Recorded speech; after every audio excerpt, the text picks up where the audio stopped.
আমার মানুষ কারা আপনারা?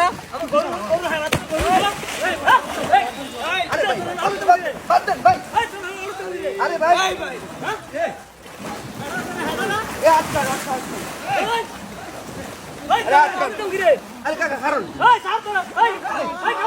আসসালামু আলাইকুম। আপনাদেরকে একটু আগে যে ফুটেজটা দেখানো হয়েছে ঠিক এই জায়গাটাই আমাদের সাথে এই ঘটনাটা ঘটছে। মানে আমি একটু বিস্তারিত বুঝিয়ে বলি। আমরা কুমিল্লার ভিতরে আসছি। এই মাদ্রাসাটা একটু দেখান। মাদ্রাসাটা এটা হইলো শঙ্কুচাই উপজেলা হইলো বুড়িচং, মানে বুড়িচংয়ের ভিতরে। আমরা কিন্তু এইখানে হাঁটু সমান পানি, আমরা একটু ভিতরে গেছিলাম, আমরা বুক সমান পানিতে আছি। হ্যাঁ, তো এখানে আমরা যখন পানি বা বিভিন্ন পণ্য এখানে তো গাড়ি দিয়ে আনার সুযোগ নেই, তো সেক্ষেত্রে আমরা যখন মাথায় বা হাতে করে নিয়ে আসতেছিলাম, একটা নৌকা এখান থেকে আসতেছিল। তো আমরা ওনাকে জিজ্ঞাসা করছিলাম, ভাইজান আপনি একটু হেল্প করেন আমাদের, আমরা এই জিনিসগুলো আপনার নৌকায় করে সবার বাসা বাসায় পৌঁছে দিয়ে আসি। তো এটা বলতে বলতে এই যে আমার ভাই, উনি পানির বোতলটা যে কেসটা আপনারা ভিডিওতে দেখছেন যে নৌকার উপরে রাখছে, উনি সাথে সাথে যে মাঝি ছিল দুইটা ফালাইয়া দিছে। চিন্তা ভাবনাটা কি ওইটা একটু প্রেজেন্ট করতে চাই, এই জন্য আপনি একটু ভাই আসেন। আপনি ঘটনাটা তো মোটামুটি দেখছেন আমাদের সামনে, আপনি একটু দর্শকদের সামনে একটু সংক্ষেপে বলেন যে আসলে আমাদের কি ভুল বা তার কি ভুল, সত্যিটা বলেন, কোনো সমস্যা নেই, এরপরে আমি সমাধানটা বলতেছি। না জি, আপনারা তো আসছেন ভাই আমাদের জন্য, আমাদের সহযোগিতা করার জন্য আপনারা আসছেন কষ্ট করে, ঠিক আছে।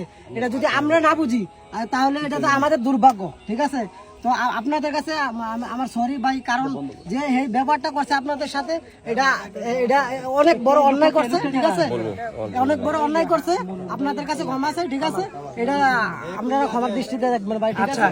এখন এটার জন্য আমি একটু বলি, এই যে ভাইজান চুপ থাকেন, সবাই একটু চুপ থাকেন। আমি বলি, আমার রিকোয়েস্ট থাকবে ভাইজান, এই যে আপনার কাছে সবার ফার্স্টের ত্রাণটা যাদের সাথে আমাদের ঝামেলা হয়েছে তাদের ঘরে জানো যায়, ঠিক আছে। মানে না না এটা হলো বিষয়টা বুঝছেন ভাইজান। একটা হলো যে আপনাদের মনে ক্ষোভ থাকতে পারে যারা বাইরে থেকে আসছে, এদের সাথে তোরা যেহেতু এরকম একটা ঘটনা করছস তো করে দিব না, এই ধরনের এটা আমার রিকোয়েস্ট থাকবে। যাদের সাথে আপনারা তো চিনছেন যে দুইজনের সাথে ঝামেলা হয়েছে, ওই দুইজনের বিশেষ করে সবার আগে ওনাদের ঘরে দিবেন, আর বলবেন আমাদের পক্ষ থেকে আমরা সরি বলছি ওনাকে যদি আমাদের কোনো ভুল হয়ে থাকে।